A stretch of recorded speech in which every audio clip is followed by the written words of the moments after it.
Rockwell. My name is Seidemann, and I am your student life editor for the Sidekick newspaper. I want to share with you a very, very personal and sentimental recipe that my grandmother made back when my dad was around 10 years old because he loved peanut butter so much.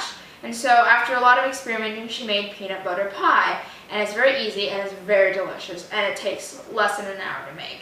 And so I want to share it with you, and I will give a disclaimer that anyone who has milk allergies, anyone who has peanut butter allergies, and anyone who has gluten allergies will not be able to eat this. But for those who can, I hope you enjoy this recipe and love it at least as much as I do.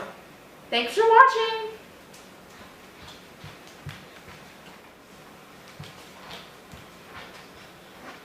Now the first part of this recipe is pretty simple. You're making the crust, and it's only going to take approximately 10 to 15 minutes. First, you preheat the oven to 350 degrees. So we've got that going, and it actually is ready. And what you do is you take a 9-inch pie pan, and then what you do is you take a packet, approximately 20 graham crackers, you know, the little squares, and then you take 3 tablespoons of sugar, and then you take a 1/3 cup of butter. Now, since I like a really thick crust, I'm going to double it. But basically what you do is you unwrap these. Oh my. So I'm just going to unwrap these, and then what I'm going to do is I'm going to take both these packets and put it in this plastic bag, and then I'm going to crush it up because you want it to kind of be a mixture of fine and coarse to have good texture. And then after that, you're going to put it in this bowl. We're going to put in the melted butter, and we're also going to add 6 tablespoons of sugar. Now, remember, I am doubling this recipe, so if you just want a normal crust, it's going to be 1 packet of graham crackers, 3 tablespoons of sugar, and then a 1/3 cup of butter. So basically, I'm just going to finish unwrapping both graham cracker bags and then putting them into one big gallon Ziploc bag, and I will decompress and take out the extra air and start crushing them so I can make my crust.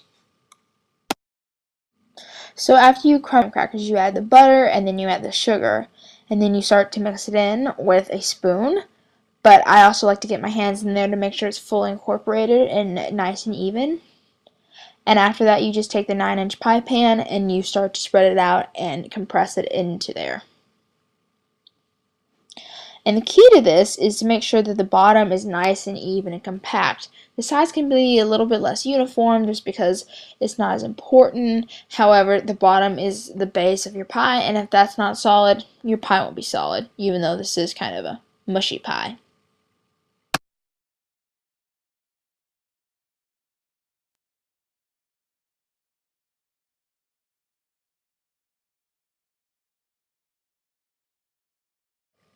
To make the pie filling, all you have to do is take butterscotch pudding and follow the directions of how to make it.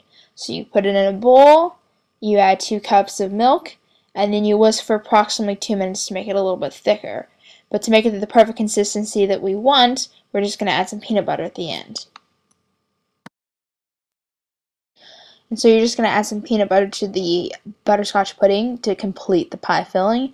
And you can follow the measurements that I've given you in the recipe, or you can just take a spoon and just eyeball it and whisk it in. I usually do that to make sure that it's like the perfect consistency between pudding and peanut butter.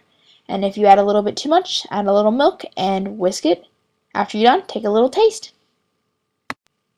Now you do the same thing for the whipped topping, and so you take 8 ounces of Cool Whip, and then you put in peanut butter. It should have a beigeish color, and after you're done, we're going to put both that and the filling in the fridge and let the crust come out and cool, and then we'll put and assemble the rest of the pie. Now, since the crust is done and cool, you're going to put the pie filling in, you're going to smooth it out, and in between you're going to take the leftover graham cracker crust that you also cooked with the graham cracker crust in the pie dish and sprinkle it on there, and then layer on top the whipped topping. And you can do a design if you like, but I'm just going to keep it plain and simple and just put it on there and smooth it out. And then after you smooth it out, you can either put some more nuts on there, or you can add even the rest of the graham cracker crumbs that you have, if you have any left. That's it!